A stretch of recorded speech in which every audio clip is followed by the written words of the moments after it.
Ladies and gentlemen, Diana Does Live. Hello, how are you? Diana, I'm fine. Well, thank you for being a part of our show. How have you been? TV. Oh, I've been just fine, Joe. I'm going to set a timer here. Oh my, I only got a certain amount of time, do I? Only a certain amount of time. Well, let's make the best of it then, shall we? Okay, well, Diana, tell me, how did you end up getting into this gossip business? Oh, well, as a young child in England, I was a pal of Di's, you know, Princess Di, everyone knows her. Well, actually, we were in Girl Scouts together, and we both grew up together, and so she ended up falling in love with Dumbo there, and we haven't seen each other yet, but we're like this, if you know what I'm saying. That's what I read in the papers, Diana. Oh, yes, of course. Yeah. So tell me about your new book. I read in Chapter 8. Chapter 8 was my favorite chapter, by the way. It's entitled Everything You Wanted to Know About Elvis, but Were Afraid to Ask Priscilla. Well, yes, you know that. Priscilla and I are very, very close. We are really, really close. And we always have been. And when they were married, well, I used to go out on tour with them, of course. And a lot of people don't realize this, but you know the reason why he did that gyration? Well, exactly why it was. It started out on the Ed Sullivan Show, and he had a jock rot. You know what I'm saying? The little thing down there is just like, oh, it's grinding, and that's how it worked out. And anyway, he's really into gerbil racing. Gerbil racing? Yes. Do you know that? No, I didn't have any idea. Very few people did know that, but that's the way it is. You know, he and I are just like that. Well, we were. Of course, he's gone now. But anyway, who else would you like to know about? Well, just tell me a little bit more about your book. I had a new chapter to it now that we've got Jar Jar going on there. Tell me a little bit about Jar Jar. Well, I don't know if you realise this, but I witnessed what happened with Jar Jar there in Beverly Hills. Uh-huh. Okay, let me just show you for something. Yeah? Oh, this is it. All right, you be the policeman and I'll be Jar Jar. All right, stand up, will you? Okay. All right. I can stand up. Okay. He came up to her and he said, Jar Jar, I want your autograph. And she said, no, I don't think so. That's not the way it's going to work out. And he just had to go sit back in his car. But he didn't do that. He pulled out his pen and started writing her a ticket. It was awful. And if you'd seen her hitting him like that with her purse, it was an umbrella. But it's awful. Too much to drink, that's awful. Okay. Tell me a little bit more about your book. Well, I'll see. I've got all sorts of people I know about in that book. How about Pete Rose? I read a chapter on Pete Rose. Pete Rose? Oh, Pete Rose and all. I was the intermediary between him and his bookie, you know. He figured, well, Di won't ever tell anybody about my booking ideas. But listen, I'm the one who leaked it. I'm the reason for his downfall. So I got that, but a woman's got to make a living, doesn't she? So anyway, how are you doing? Are you married? Well, as a matter of fact, You're married? yeah. You dropped your microphone, Diana. Oh, my God! You know, not very good about these Are things, you am I? married? I see you have a ring on. Oh, yes, but I'll put it on the other hand because I don't like everybody to know I'm married. You never know who's up there, do you? Are you up there? No, I'm not available at this time. All right, well, such is the bad luck of it all. Well, how's your book selling? Well, it's actually selling very, very well. As you mentioned, it's very, very well. It's only the top 1,000, and it's doing quite well. Anyway, what is that lady? Oh, I guess it's time for you to go. Oh, God. Well, The buzzer didn't even ring. Yeah, well, it I rang. think I got shipped out of here, but I'll leave over the same. Okay, Diana, it was a Goodbye. pleasure having you on The Joe Show. The cast of characters today on The Joe Show. Lisa Michaels right here. Gnarly, how exactly did you meet Ronald Rump?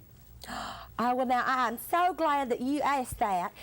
It was very, very interesting because we were in New York City and I was there modeling, of course. I have a modeling and acting career. Oh, What can I tell you? darling, you could not act your way out of a paper bag, if you know what I mean. Oh, excuse you me. my Excuse goodness, me. my goodness, my goodness. What kind of talent do you bring to this except for maybe tricks in bed? Which actually he probably needs because he's very boring, if you know what I mean. Yes, well, I'm sure he is boring with a woman with the likes of you. I am very, very good. I Meryl am a Streep, you wonderful just person. look I'm a out. martyr. I'm a... Guest comes to the Joe Show out of desperation. Her story is chilling yet real. 4 months ago, she was artificially inseminated with what she thought was her husband's sperm. Unfortunately, it was discovered the sperm was that of a dog. Let's bring her out now and listen to her story. Welcome, please, Debbie Doberman. Donald has a low sperm count. He was walking the dog one night, and they were spraying malathion, and it just affected him. Malathion, okay. And it affected him poorly, and his sperm count has really been low since then. So we thought, we saw in the it was in the Penny Saver, the Sperm or Us sperm bank. So we thought, well, we'll try that. And that's what we did. And that we was went there. Sperm R Us? Sperm R Us. Okay. I don't want to plug it, but they were really helpful to us initially. And then we got the sperm. They took my egg and they mixed it in the petri dish. I see. Okay. Okay. Sperm R Us, that's amazing. Okay, when did you first suspect that there was a mix-up in the sperm? Well, every night I would start, well, when the moon would come up, I'd start howling. I see. And Donald didn't know, he thought I was being funny. He's such a kidder. And then I started chasing fire engines, and then I started every once in a while, I don't know why, and then I had these strange cravings for Alpo. Oh. So then what was your next step after Well, we that? found out that it had been mixed up with Shotzi, who is a golden retriever. Sperm was put in the petri dish, and so I'm actually going to have the very first dog baby. And we have made several contracts with several noted and magazines and periodicals like the Inquirer and the Star, and they're going to pay us a great deal of money for our story, so we're really excited. Donald hasn't worked for a while. Well, that is fantastic. Now, how is the pregnancy progressing? Well, it's really rather awful. It's kind of like I feel like I have an illness called pregnancy, and every once in a while I realize that I'm going to have this beautiful little dog baby, and then I realize that it's going to be fine, but I puke all the time, and then I have these cravings for dog food. Other than that, it's really okay. Okay. Well, I think it's time to move on to our next guest, but I appreciate very much you coming on at the... I'm sorry, Joe. That's okay. It's involuntary. It's like the puking. That's okay. Why don't you Thank just go you very ahead and much. exit that way? Thank you very much. Thank you. Mobile home to boot. So how could he have the blues with a hometown girl like you? This for you, Papa. Oh, baby, you got a case of the 3 Bs. And I really hate to say it, but it's a terminal disease. Well, you're a hostess in the kitchen and a housewife in the den. You're a whore in his bed. If you did more, you'd be dead. I say He'd he'd be be dead if you did more. dead. All right. But he said, Oh, baby, you got a taste of the 3 Bs. it's bad breath and body odor. Ooh. And you're having my baby. What did he say? He said, but Oh, baby, you got a case of the 3 Bs. It's bad breath and body body odor. odor. And you're having my baby. Don't you see? Don't you see? It's a terminal disease.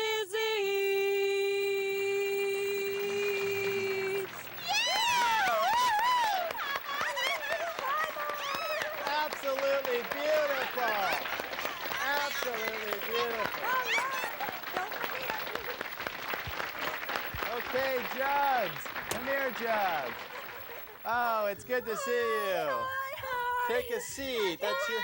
Oh, it's okay. Hold on, I'm gonna sit down over there. Okay. Look, there's their lavalier on here, just like the fella told us. Oh, God. Little It's stepping great to stones. have My you. bosoms weren't so big, I could fit on there easier. Oh, well. Now, which one are you? I'm Leonma. Leonma Jug and Oh, great. Rubma. Rocky and Ramona. This is Rub My Jugs. Rub My Jugs. Okay. Yes. And we're sisters. Okay. Yes, we are. We're sisters. Now, We're which one- born together. We're not together, honey. I'm a little bit older. Yeah, no, I don't look much older at all. Okay. You're from Chickasaw, Oklahoma. Chicken shy. Hi, everybody, chicken shy. Okay. Well, my producer here is telling me it's time to wrap up our show. Oh, but Joey barely got to say I hello. apologize. but- Welcome back. Don't you all Oh, forget. don't y'all forget, we'll come back. Just Okay. request, say, call up Joe and say, hey, we want them jugs back on the old TV set. And we'll come to any party or saloon Yeah. and sing a birthday song for you. We'll Yeah. do any kind of gig you want Yeah, us to you do. just call us up there and you can call Joe and he'll give you our number. Okay. Bye. Got another chance. And me, I'm Joe. We'll see you next time. Okay, big kiss goodbye.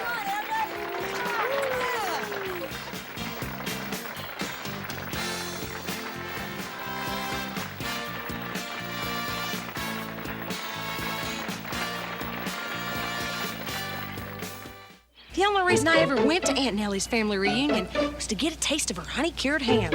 I'd brave the crowd of cousins, wait in the buffet line and make idle chit-chat.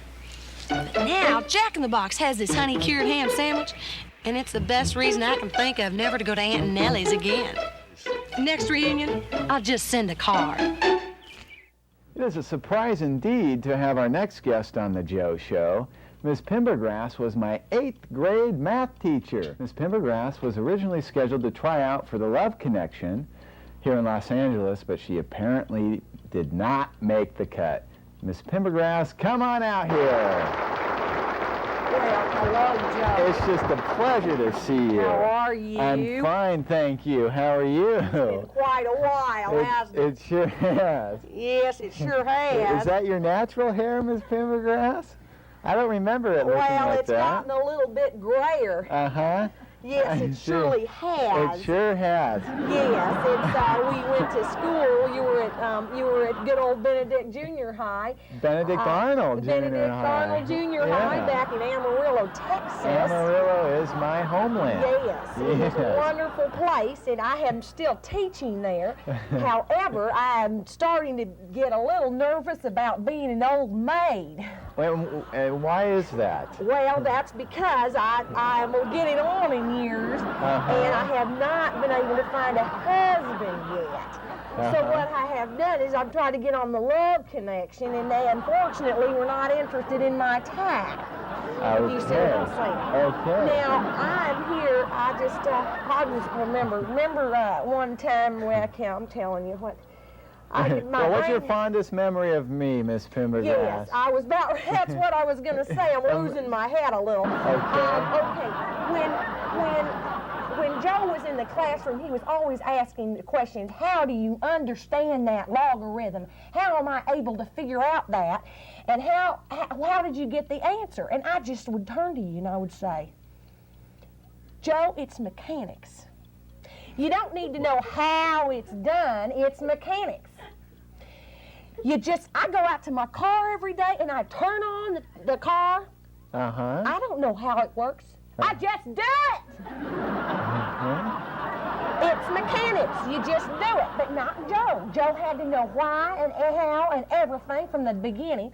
And he also had this terrible problem camera, with Miss hiccups. Pimbergrass, There. that camera. Sorry about that. I'm new on this TV stuff. he had these hiccups that were so loud they would reverberate throughout the entire school. Do you understand what I'm saying? Gosh. So I had to send him out into the hallway numerous times. He would look at me and say, well, I can't help it. And I'd look at him and I'd say, you could close your mouth. You might die, but you'd be quiet. Wow. Well, Miss Pendergrass, my gosh, now that we're airing some dirty laundry here. Well, that's not to say I didn't like you, Joe. Now, it was common knowledge at the junior high, Benedict Arnold High School, junior high, excuse me, that you were having an affair with Principal Jacobson. Well, I had no idea that you were going to talk about it. Well, I don't believe that's true at all. We might have had a couple of rendezvous in the refectory. But that is about it. We get it. Sometimes we get that old that thing where you put the trays on, that conveyor belt, and we get on there and we'd have ourselves a hell of a time. So I got to tell you, but it was after after hours because we didn't want to be a bad influence on your children. I see. Okay. And so your fondest memory of me is a bad memory. No, Joe, darling, no. This is my show. I remember when you brought me an apple that one time. It had a number of different worms in it, but it was a nice apple nevertheless. Okay. So what do you think of Los Angeles? Los Angeles?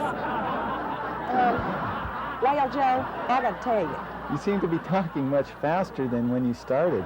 Well, I'm getting a little bit hyper. I had some Coca-Cola prior to coming on to the show. Okay. Well, and it always does it. I don't know if it revs your motors up, Joe, but it sure does mine. Coca-Cola does that to you sometimes. Well, I hate to tell you, Miss Pendergrass, but our time has run out. Every roll up. Okay. Once you get the king cooked, you pour it over a nice bed of mixed vegetables, potato chips, and my favorite, my namesake, pork rinds. Okay? Oh, is that nice, Joe? Is that good? Smell it, it's lovely. I just love it. Oh, with the alcohol, the candy bar.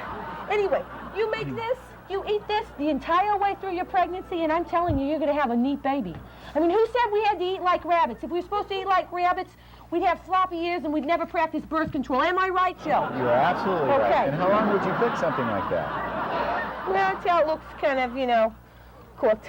Okay. So anyway, it's a wonderful thing. So I must tell you, really, if you want to raise it, don't listen to all this other stuff. How many calories would be in a dish like that? Oh, I'd say thousands of calories. Wouldn't you say that? If you talk to a dietitian, I'm sure they can tell you. And I understand you're opening up your own restaurant. I am opening up my own restaurant, but anyway. Okay.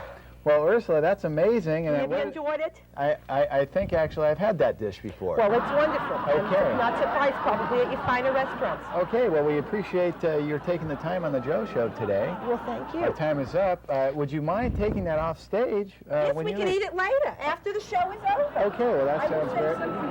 Particularly, Thank you very much. We have to having you on your show. Okay. Love you, too. Okay.